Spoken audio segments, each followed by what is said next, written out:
ఈసారి ధరణి మీద మేము ప్రభుత్వంలో వస్తే ఎవరి భూమి వారికే ఏదైతే బీఆర్ఎస్ పీరియడ్ లో చాలా భూములు ఇందిరాగాంధీ ఇచ్చిన అసైన్ ల్యాండ్ కానీ అదేవిధంగా సాగు చేసుకున్నటువంటి రైతులకు ఇచ్చిన భూమి కానీ ఇందిరాగాంధీ ఇచ్చిన భూములు కూడా తీసేసుకున్నారని ముఖ్యంగా రాహుల్ గాంధీ గారు ఖమ్మం సభలో ఇందిరాగాంధీ దియేసో జమీన్ వి సర్మాయదార్ లియే అని చెప్పడం జరిగింది. దానికి ఇవాళ నేను చాలా సంతోషంగా ఎందుకున్నంటే ఇవాళ కాంగ్రెస్ ప్రభుత్వం ధరణి అవకతవకలపై ఫోరెన్సిక్ ఆడిట్ చేస్తున్నది. అంటే ఎవరెవరు గతంలో ఎవరి భూములు ఉండేవి, ఆ భూములు ఎవరెవరు కాజేసిండ్రు అనేది ఫోరెన్సిక్ ఆడిట్ కి ఇస్తున్నారు. కనుక ఇది నేను గత 5 ఏళ్ల నుంచి బీఆర్ఎస్ ప్రభుత్వంలో 4 ఏళ్లు కొట్లాడినా ఇప్పుడు 5వ సంవత్సరం వస్తుంది. కీసర దాయరలో 1981లో ఇందిరాగాంధీ గారు దున్నేవాడికే భూమి 94 ఎకరాలు ఇచ్చింది. కానీ రాను రాను ఎప్పుడైతే ఔటర్ రింగ్ రోడ్ వచ్చిందో ఆ దొరగారికి రాగి కృష్ణారెడ్డి గారికి ఆశ పెరిగి అందులో 2 హరిజనులు చనిపోతే దొంగ సంతకాలు చేసి హైకోర్టులో ఆర్డర్ తెచ్చుకొని రెవెన్యూను మేనేజ్ చేసుకుని ఆ భూమి 36 ఎకరాలు అమ్ముకోవడం జరిగింది. రియల్ ఎస్టేట్ వాళ్ళు ఒక్కొక్క విల్లా 4 కోట్లకు అమ్ముతున్నారండి. ఎంత బాధ ఉంటుందో చెప్పు. వాళ్ళ కుటుంబ సభ్యులు 120 మంది ఉన్నారు. మన్మలు మన్మరాన్లు కోడన్లు ఇవన్నీ కలిపితే ఇవాళ ఇప్పటికన్నా నా ఉద్దేశంలో న్యాయం జరుగుతుంది. ఎందుకంటే ఫోరెన్సిక్ ఆడిట్ అంటే ఇది గతంలో ఎవరి భూమి ఉండే, ఆ భూమి ఎవరు సాగు చేసుకుంటుంటే ఇవాళ ఎవరి పేర్ల మీద ఉన్నది ఆయన కోడన్ల పేరు మీద చేసుకొని అమ్ముతున్నాడు.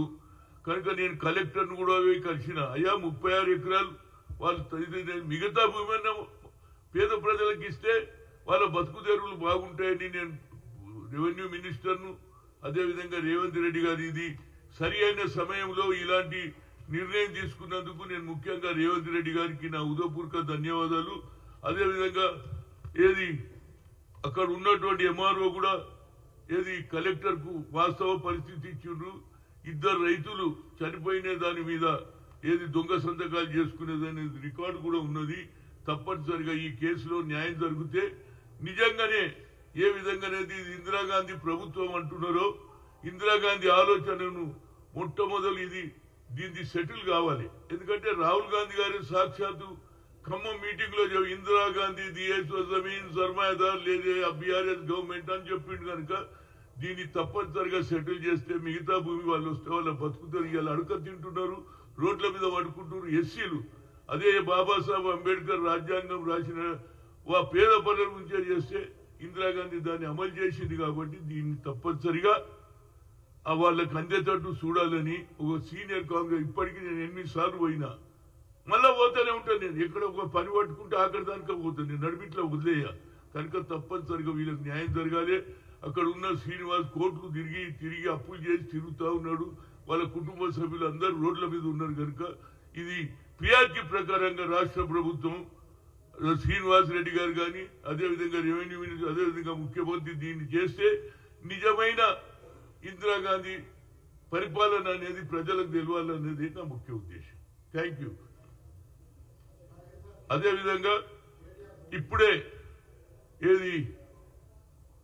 కేటీఆర్ మీద పెట్టినటువంటి కేసుకు ఆయన ఏసీబీకి ఇది ఎంక్వైరీ చేయొద్దని కొడితే కేసు కొట్టేసింది. కనుక తప్పనిసరిగా ఇందులో లోతుపాతులు ఉన్నాయి కాబట్టి హైకోర్టు కొట్టేసింది. ఇప్పుడు సుప్రీంకోర్టు పోతాడో ఎటు పోతాడో, కానీ 9th కు మళ్ళీ విలువాలని ఉన్నది. తప్పనిసరిగా ఇందులో లావాదేవీలు జరిగినాయి అన్నట్టు కనిపిస్తుంది. అందుకే హైకోర్టు కొట్టేసింది. కాబట్టి ఆయన దానికి ఏం జవాబు చెప్తాడు, ఏ విధంగా ఏసీపీ ఎంక్వైరీ చేస్తుంది.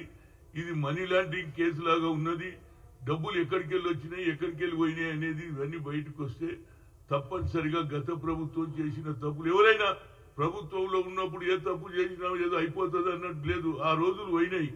తప్పనిసరిగా ప్రజలు గుర్తుంచుకొని వచ్చిన ప్రభుత్వం తప్పనిసరిగా ఇవాళ మాట ఇచ్చింది. కాబట్టి దీని మీద రేవంత్ రెడ్డి గారు ఏసీపీ కేసు ఇచ్చారు. ఈ కేసుకి తప్పనిసరిగా న్యాయ విచారణ చేసి తప్పు ఎవరు జరిగితే వారికి తప్పనిసరిగా శిక్ష పడుతుంది అనేది నా ఉద్దేశం.